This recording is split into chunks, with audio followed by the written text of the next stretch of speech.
तो pan rules 2026। अगर आपको लग रहा है कि ये सिर्फ एक और मामूली सरकारी अपडेट है तो रुक जाइए। आज के इस विश्लेषण में हम डिकोड करने वाले हैं एक बहुत बड़ा बदलाव। हम रोजमर्रा के ट्रांजैक्शन लिमिट्स वाले पुराने सिस्टम से निकलकर एक बेहद मजबूत back and digital surveillance architecture की ओर कैसे बढ़ रहे हैं, चलिए इसे समझते हैं। फटाफट देख लेते हैं कि आज हम क्या क्या कवर करने वाले हैं।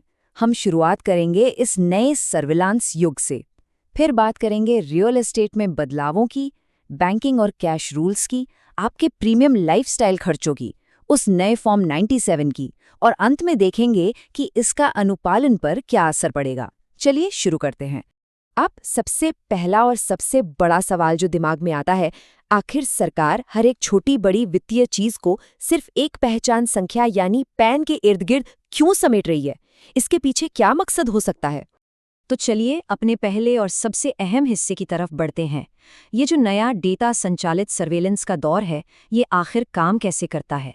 इसे आप एक बहुत बड़े ट्रेड ऑफ या सौदे की तरह समझ सकते हैं।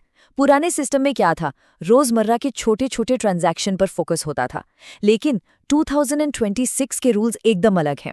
यहाँ सामने से तो आपको लिमिट्स में ढील दी जा रही है, लेकिन जो बैकएंड है ना, यानी AIS आधारित डिजिटल निगरानी, उसे कई गुना ज्यादा पावरफुल और ऑटोमेटेड कर दिया गया है। यही वजह है कि अब पैन कार्ड सिस्टम के बिल्कुल सेंटर में आ गया है। चाहे वो इनकम टैक्स कंप्लायंस हो, आपकी बैंकिंग ट्रैकिंग हो, या कोई हाई वैल्यू वित्तीय मामला हो, अगर आपका पैन डेटा सही नहीं है तो बस सीधे भारी TDS कटेगा, धड़ाधड़ नोटिस आएंगे और आपके ट्रांजैक्शन पर ब्रेक लग जाएगा। अब आते हैं हमारे दूसरे पॉइंट पर, जो काफी लोगों के लिए बहुत जरूरी है, रियल एस्टेट सेक्टर।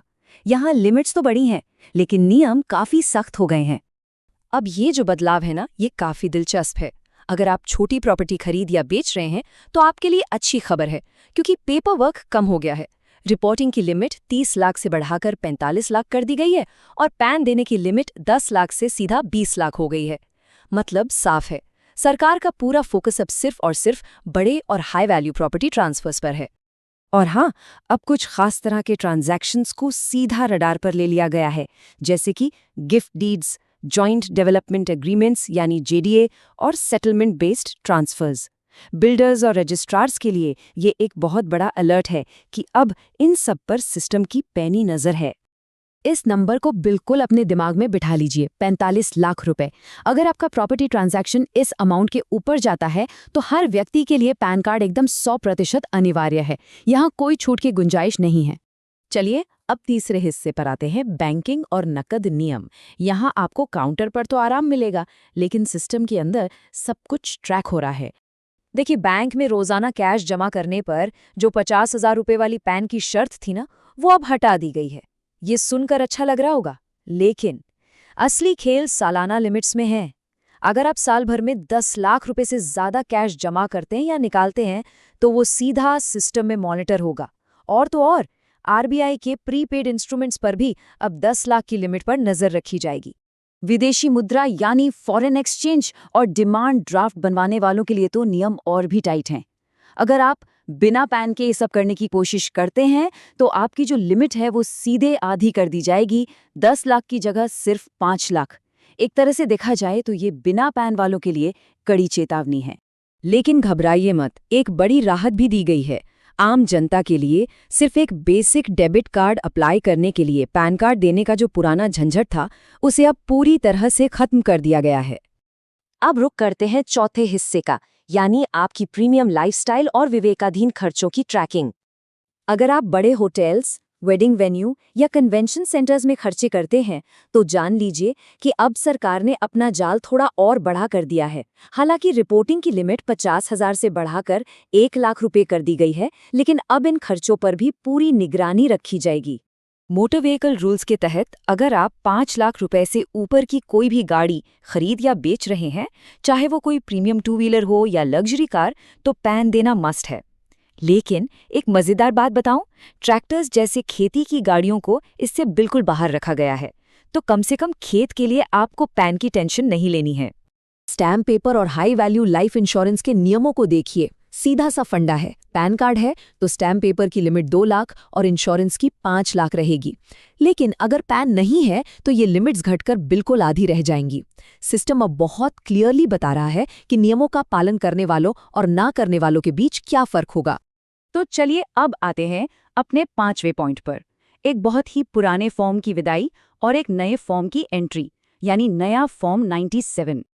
आप में से बहुत से लोग फॉर्म 60 को जानते होंगे, जो हम तब भरते थे जब हमारे पास पैन नहीं होता था। खैर, अब वो ऑफिशियली इतिहास बन चुका है। रूल 159 के तहत उसकी जगह ली है फॉर्म 97 ने। लेकिन ध्यान रहे, इसका स्कोप बहुत ही संकरा है। यानी अगर कोई सोच रहा है कि वो पैन के जगह इस फॉर्म का इस्तेमाल करके बच निकलेगा, तो अब वो रास्ते लगभग बंद हो चुके हैं। और सबसे बड़ी बात जो एकदम क्लियर कर दी गई है, अगर आपका प्रॉपर्टी डील 45 लाख रुपए से ऊपर का है तो फॉर्म 97 वहां बिल्कुल भी अमान्य है। ये एक हार्ड स्टॉप है। ऐसे मामलों में ये पैन की जगह किसी भी सूरत में नहीं ले सकता। आखिर में हमारे छठे हिस्से में बात करते हैं कि इस पूरे बदलाव का हम सब पर और संस्थाओं पर क्या असर पड़ने वाला है और भविष्य का कंप्लायंस कैसा होगा। जाहिर सी बात है, इन बदलावों को संभालने के लिए संस्थानों को तुरंत कदम उठाने होंगे। बैंकों को अपना बैंकिंग सॉफ्टवेयर और पैन वैलिडेशन अपडेट करना होगा। रियल एस्टेट वालों को गिफ्ट डीड्स और जेडीए की प्रॉपर ट्रैकिंग सुनिश्चित करनी होगी।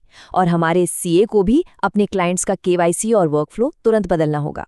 अगर हम 2026 के सबसे बड़े रिस्क की बात करें तो वो है गलत पैन की जानकारी देना, फॉर्म 97 का गलत इस्तेमाल और लिमिट्स को गलत तरीके से समझना। चूंकि अब सिस्टम पूरी तरह से ऑटोमेटेड है, इन छोटी सी गलतियों का सीधा मतलब है एआईएस मिसमैच होना, जिसके तुरंत बाद टैक्स विभाग से नोटिस आना बिल्कुल तय है। तो इस पूरे विश्लेषण के बाद सोचने वाली बात यह है, क्या ऑटोमेटेड कंप्लायंस के इस नए दौर में टैक्स नियमों को नेविगेट करना अब सिर्फ फॉर्म भरने के बारे में रह गया है, या फिर अब पूरा फोकस हर एक ट्रांजैक्शन के स्तर पर 100% सटीकता सुनिश्चित करने पर आ गया है? लिमिट्स भले ही बढ़ गई हों, लेकिन बैकएंड की निगरानी अब पहले से कहीं ज्यादा मजबूत है। इस बात पर जरूर सोचिएगा। आज के विश्लेषण में बस इतना ही।